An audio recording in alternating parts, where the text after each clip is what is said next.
Hello दोस्तों, बहुत बहुत स्वागत है आपका इकोनॉमिक्स हिंदी विद मैथ में। हमने इसमें 11th क्लास में जो है यहाँ पर मैक्रो इकोनॉमिक्स का पहली यूनिट में हमने यहाँ तक एक वचन के रूप में सांख्यिकी और बहुवचन के रूप में तक कर लिया था।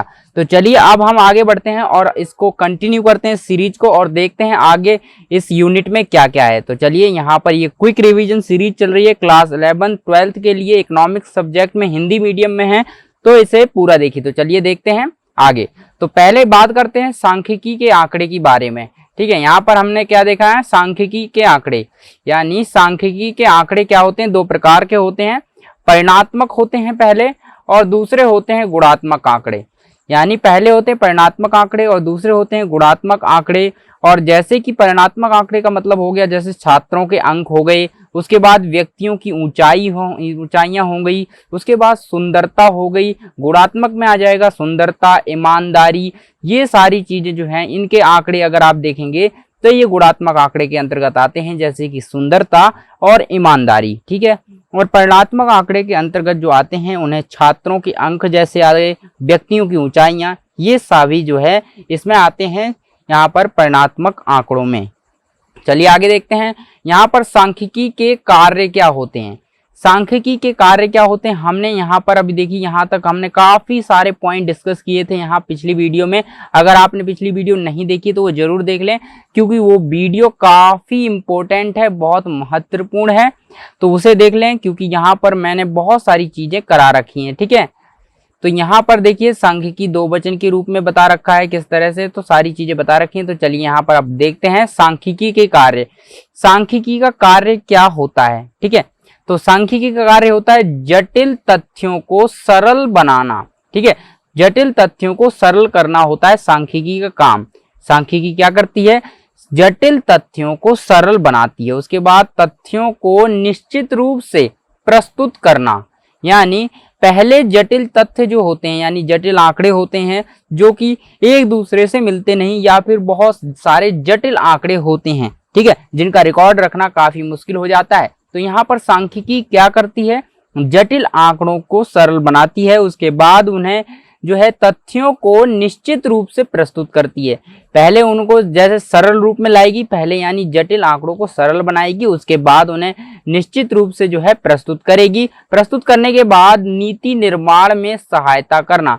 तो यहाँ पर सांख्यिकी कार्य है नीति निर्माण में सहायता करता है, क्योंकि आंकड़ों के माध्यम से बहुत सारी नीतियां बनाई जा सकती हैं, क्योंकि इसमें पूर्वानुमान लगाया जा सकता है। तो यहाँ पर चौथा पॉइंट जो है हमारा, पूर्वानुमान में सहायता करना। तो ये क्या करता है, पूर्वानुमान में सहायता करता है, यानी पहले से अनुमान लगाया जा सकता है इसमें। और यहाँ पर तथ्यों की तुलना करना, सांख्यिकी है तो तथ्यों की तुलना कर सकते हैं। और उसके बाद व्यक्तिगत ज्ञान और अनुभव को बढ़ाना। ठीक है, ये क्या करता है, व्यक्तिगत ज्ञान और अनुभव को बढ़ाती है सांख्यिकी। यहाँ पर देखिए हमने 6 कार्य देखे सांख्यिकी के।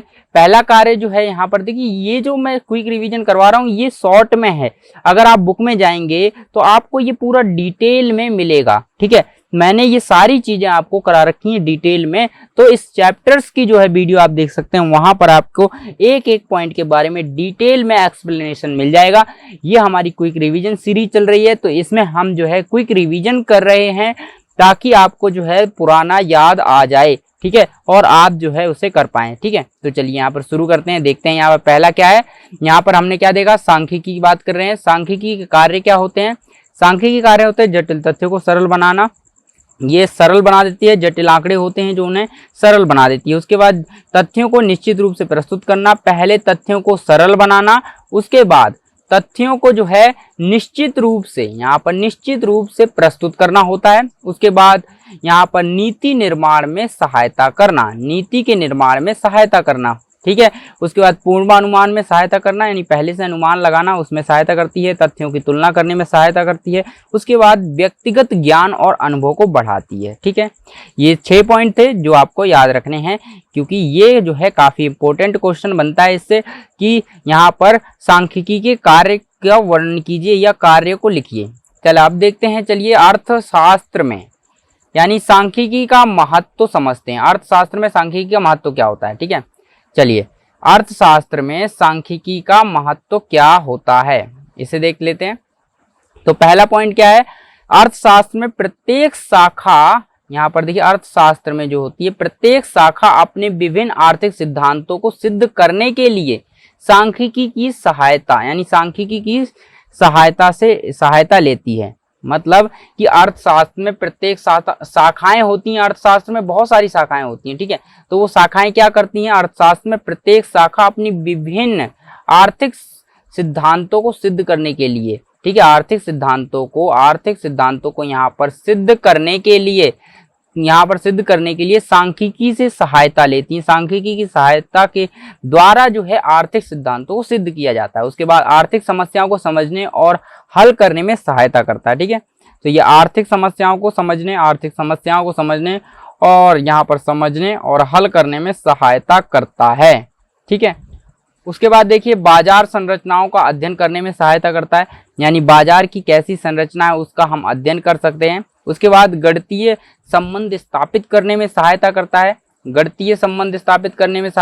उसके बाद विभिन्न आर्थिक अवधारणाओं के व्यवहार के अध्ययन में सहायता करता है, यानी विभिन्न आर्थिक अवधारणाएं, जो विभिन्न प्रकार की आर्थिक अवधारणाएं बनी हुई हैं उनके व्यवहार का अध्ययन अगर करना है तो सांख्यिकी उसमें सहायता करती है, यानी उसका महत्व है सांख्यिकी का, वह सहायता कर सकती है। तो यहाँ पर हमने 5 पॉइंट डिस्कस किए। पहला, अर्थशास्त्र की प्रत्येक शाखा अपने विभिन्न आर्थिक सिद्धांतों को सिद्ध करने के लिए सांख्यिकी से सहायता लेती है, ठीक है। आर्थिक समस्या को समझने के लिए, दूसरा है आर्थिक समस्या को अगर समझना है तो और हल करना है तो यहाँ पर सांख्यिकी की सहायता ली जाती है। बाजार संरचनाओं का अध्ययन अगर किया जा रहा है तो यहाँ पर उसमें भी सहायता ली जाती है। गणितीय संबंध स्थापित करना है तब उसमें सहायता ली जाती है किसकी, सांख्यिकी की। तो सांख्यिकी का महत्व इन सभी में है। विभिन्न आर्थिक अवधारणाओं के व्यवहार का अध्ययन अगर करना है तो भी इसमें सांख्यिकी की मदद ली जाती है। तो आई होप यहाँ पर आपको ये समझ में आ रहा होगा। चलिए आगे हम यहाँ पर देखते हैं। आगे देखिए सांख्यिकी क्षेत्र, यहाँ पर अब आता है सांख्यिकी का क्षेत्र, ठीक है। यानी आज के युग में सांख्यिकी का महत्व बहुत अधिक बढ़ गया है, ठीक है। ऐसा कोई क्षेत्र प्रतीत नहीं होता है जहां सांख्यिकी का प्रयोग ना होता हो, यानी ऐसा कोई भी क्षेत्र नहीं है जहां पर सांख्यिकी का प्रयोग ना होता हो। यहाँ पर सांख्यिकी का बहुत महत्व बढ़ गया है, जिस कारण से यहाँ पर हर क्षेत्र में जो है सांख्यिकी का प्रयोग होता है। विभिन्न क्षेत्रों में सांख्यिकी का प्रयोग होता है। सभी क्षेत्र जैसे कि बैंकिंग, यहाँ पर आप देख सकते हैं, जैसे कि यहाँ पर बैंकिंग हो गया, राजनीतिक हो गया, आर्थिक हो गया और अनुसंधान और व्यवसाय आदि में जो है यहाँ पर सांख्यिकी का प्रयोग होता है। सरकार को कुशल प्रशासन और नीति निर्माण के लिए भी सांख्यिकी की आवश्यकता होती है। तो सांख्यिकी का क्षेत्र है, ठीक है। यानी सांख्यिकी किस किस क्षेत्र में प्रचलित है। अब देखते हैं सांख्यिकी की सीमाएं होती हैं। कुछ सांख्यिकी की सीमाएं क्या क्या होती हैं ये देख लेते हैं। सांख्यिकी की सीमाएं क्या है, देखिए गुणात्मक घटनाओं का अध्ययन नहीं करती है सांख्यिकी, यानी क्या होता है, पहला पॉइंट, गुणात्मक घटनाओं का अध्ययन नहीं होता है, ठीक है इसमें। उसके बाद यहाँ पर क्या है, गुणात्मक अध्ययन नहीं होता है। उसके बाद है व्यक्तिगत इकाइयों से सरोकार नहीं होता है, यानी सांख्यिकी क्या करती है, व्यक्तिगत इकाइयों पर आधारित नहीं होती है, क्योंकि इसमें सरोकार नहीं होता, मिलना जुलना नहीं होता है इसका। उसके बाद देखिए निष्कर्ष केवल औसत रूप से सत्य होते हैं। तो यहाँ पर जो निष्कर्ष निकलेगा इसका वो क्या होगा, औसत रूप से सत्य होगा। किस रूप से, औसत रूप से, यानी पूरी तरह सत्य नहीं होगा, औसत रूप से सत्य होगा। केवल विशेषज्ञ ही इसका सर्वोत्तम प्रयोग कर सकते हैं। अगर कोई विशेषज्ञ है तभी वही उसका प्रयोग कर सकता है। उसके बाद सांख्यिकी आंकड़े जो है एक समान और समरूप होने चाहिए। अगर एक समान और समरूप नहीं है सांख्यिकी के आंकड़े तो यह हमारे काम का नहीं है। इससे जो है बहुत जटिलता हो जाएगी और समझने में भी बहुत कठिनाई होगी। इसीलिए सांख्यिकी के आंकड़े समान और समरूप होने चाहिए। तो क्या होने चाहिए, पहला समान होनी चाहिए, दूसरा समरूप होने चाहिए, ठीक है। उसके बाद सांख्यिकी का दुरुपयोग हो सकता है। सांख्यिकी क्या है, एक आंकड़े के रूप में है और आंकड़ों का दुरुपयोग होना संभव है। तो यहाँ पर दुरुपयोग हो सकता है। तो 6 कारण हमने देख लिए यहाँ पर कि यहाँ पे 6 कमियां हैं इसके अंदर। 6 क्या क्या कमियां हैं, गुणात्मक घटनाओं का अध्ययन नहीं करती है सांख्यिकी। उसके बाद व्यक्तिगत इकाइयों से सरोकार नहीं करती है। उसके बाद निष्कर्ष केवल औसत रूप से सत्य होते हैं और केवल जो है यहाँ पर विशेषज्ञ द्वारा ही सर्वोत्तम प्रयोग इसका किया जा सकता है। सांख्यिकी आंकड़ों की जो सांख्यिकी आंकड़े एक समान और समरूप होने चाहिए, अगर नहीं है तो इसका उपयोग संभव नहीं है।